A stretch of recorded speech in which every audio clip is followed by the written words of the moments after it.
Bueno, muchísimas gracias, Caro, por la presentación. ¿Se escucha bien ahí? ¿Se ve bien la pantalla? Perfecto, Perfecto, adelante. Mati. Perfecto. Bueno, la idea es contarles un poco en estos minutos acerca de lo que me estoy enfocando en el laboratorio con Mario y con todo el grupo, que tiene que ver con entender un poco los efectos intrínsecos de FOXP3 en células tumorales y qué impacto podría tener en el tratamiento del glioblastoma. Vamos a ver si pasa la diapo. Ahí va. Bien, entonces, como yo les comentaba, la idea en esta charla es contarles sobre FOXP3, que se trata de un factor de transcripción que resulta ser fundamental para la supervivencia y la funcionalidad de las células T regulatorias. Esta población de células inmunes suele ser un problema a la hora de implementar estrategias de inmunoterapia en cáncer, porque ejercen múltiples mecanismos de inmunosupresión que dificultan una respuesta inmune efectiva contra los tumores. Existen diversas estrategias para inhibir estas células T regulatorias, pero la gran mayoría de ellas utilizan marcadores que son inespecíficos porque también se expresan en otras células inmunes y eso hace que los tratamientos tengan gran toxicidad y muchos efectos secundarios. FOXP3, en cambio, resulta ser un blanco terapéutico interesante porque dentro de las poblaciones inmunes su expresión solo se restringe a las células T regulatorias, pero tiene un abordaje complejo, ya que al ser nuclear no puede ser bloqueado por anticuerpos monoclonales. En ese sentido, el laboratorio del doctor Lazarte de la Universidad de Navarra desarrolló un péptido celular penetrante, que es el P60, que tiene la capacidad de atravesar la membrana celular, unirse a FOXP3, impedir su translocación al núcleo y de esta forma evitar que se expresen sus genes target.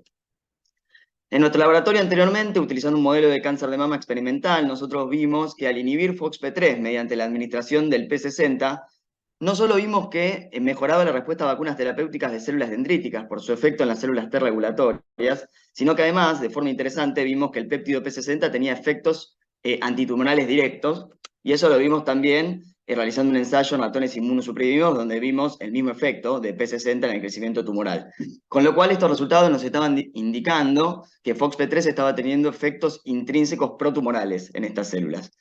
En vista de estos resultados y teniendo en cuenta que FOXP3 ha ganado una gran relevancia en los últimos años, porque varios grupos de investigación ya han reportado su expresión en varios tipos de células tumorales, nos interesó evaluar cuál podría ser la relevancia de FOXP3 en glioblastoma, siendo que se trata de un tumor, como ya vimos en las exposiciones, fuertemente inmunosupresor y que carece de alternativas terapéuticas.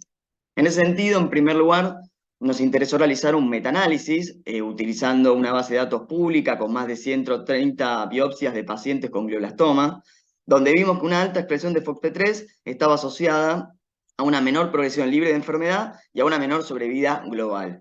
Con lo cual, en vista de estos resultados, y por lo comentado anteriormente en nuestra experiencia en cáncer de mama, nos propusimos como objetivo general evaluar los efectos intrínsecos de FOXP3 en células de glioblastoma derivadas de pacientes. Con ese objetivo en mente, nos interesó en primer lugar estudiar la expresión de FOXP3 en estas células de glioblastoma derivadas de pacientes, que utilizamos unas células que comentó Willy en su exposición, la línea G08 que había comentado.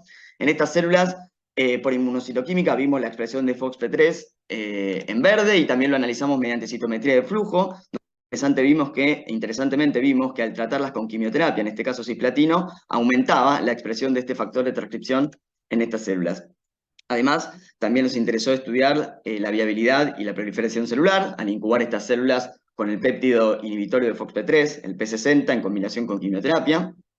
Y vimos que el P60 per se disminuía tanto la viabilidad como la proliferación celular, en comparación con el control, donde utilizamos un péptido P301 que es inespecífico, y además mejoraba la respuesta a quimioterapia, en este caso con cisplatino. Además, también nos interesó evaluar la muerte celular, y eso lo hicimos mediante un ensayo de exclusión por ioduro de propidio, donde vimos que el bloqueo de FOXP3 mediante P60 aumentaba significativamente la muerte celular en comparación con el control y además mejoraba la respuesta al cisplatino.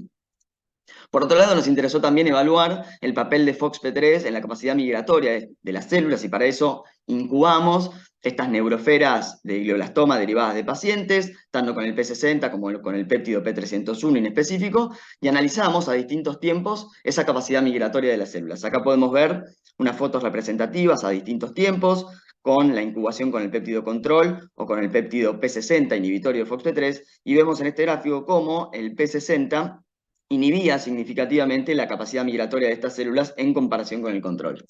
En conjunto, estos resultados nos muestran que el P60 aumenta la quimiosensibilidad y disminuye la migración de células de glioblastoma derivadas de pacientes. Por otro lado, y teniendo en cuenta desde el punto de vista translacional, con el objetivo de aumentar la biodisponibilidad local de P60 en los tumores in vivo y disminuir los efectos adversos que podría traer la administración sistémica del péptido, nos interesó desarrollar vectores adenovirales recombinantes que expresan este péptido P60 junto con una proteína reportera roja D-tomato. Además, para los ensayos, también diseñamos un vector adenoviral control que solo expresa la proteína reportera. Estos vectores adenovirales, que ya les comentó Pedro en su ensayo clínico, carecen de los genes necesarios para replicar y se producen en unas células empaquetadoras que aportan en trans esas proteínas necesarias para formar estos vectores. Acá podemos ver unas fotos representativas bajo el microscopio de fluorescencia invertido de la producción del stock del adeno D-tomato y del adeno que expresa el péptido P60. Una vez diseñados los vectores, nos interesó estudiar el efecto de estos adenovectores sobre la viabilidad de estas células de glioblastoma derivadas de pacientes y vimos que el adeno P60 disminuye la viabilidad y mejora la respuesta a la quimioterapia. Y no solo lo vimos en combinación con el cisplatino, sino también con otras drogas como la temosolamida y el etopósido, que es una droga que estamos implementando hace relativamente poco en el laboratorio y que después NASA le va a comentar acerca de esta droga en su charla. También evaluamos la muerte celular con los adenovectores y vimos que la acción del adeno P60 aumentaba la muerte celular sobre estas células y además potenciaba la acción del cisplatino. Y también realizamos el ensayo de migración, ahora con los adenovectores, donde en este caso las neuroferas fueron incubadas con medio condicionado de células que fueron previamente traducidas con los adenovectores, y vimos en este caso también que la inhibición de FOXP3 mediante el adeno P60 disminuía la capacidad migratoria de estas células. En conjunto, estos resultados nos muestran que el bloqueo de FOXP3 también la podríamos realizar con el uso de adenovectores. Para resumir un poco estos resultados, nosotros proponemos a FOXP3 como un blanco terapéutico en glioblastoma. Sabemos que las células de glioblastoma expresan FOXP3 y que el tratamiento con quimioterapia aumenta la expresión de este factor de transcripción, que sabemos que lo que hace es translocar al núcleo, activar sus genes target y promover efectos intrínsecos protumorales como el aumento de la proliferación, la disminución de la apoptosis, el aumento de quimioresistencia y el aumento de la migración. Pensamos que una terapia génica con adenovectores que nos permitan expresar el péptido inhibitorio de FOXP3 P60 nos permitiría bloquear la translocación de FOXP3 al núcleo y contrarrestar estos efectos intrínsecos protumorales. Vimos al principio que las células T regulatorias expresan FOXP3 y se encargan de inhibir la activación y la proliferación de linfocitos T. Nosotros pensamos que la terapia con los adenovectores nos permitiría modificar el microambiente tumoral, y eso lo vimos in vitro, donde P60 per se aumenta la activación de los linfocitos T, y también en un ensayo in vivo que no llegué a mostrar por una cuestión de tiempo, donde vemos que el adeno P60 disminuye las Tregs infiltrantes en un modelo murino de glioblastoma. Con lo cual esta terapia nos permitiría bloquear la acción de las Tregs intratumorales, favorecer la proliferación y la activación de los linfocitos T y mejorar la respuesta inmune contra el tumor. Por todo lo dicho, pensamos que la expresión local del péptido P60 mediante adenovectores en combinación con una terapia estándar de quimioterapia e inmunoterapia podría facilitar el tratamiento de pacientes con glioblastoma. A futuro, nos interesa evaluar la eficacia y la neurotoxicidad del adeno P60 en combinación con las terapias mencionadas en modelos relevantes de glioblastoma. Así que bueno, simplemente terminar agradeciendo a todo el grupo y a todos los colaboradores que hacen posible este trabajo. Muchas gracias.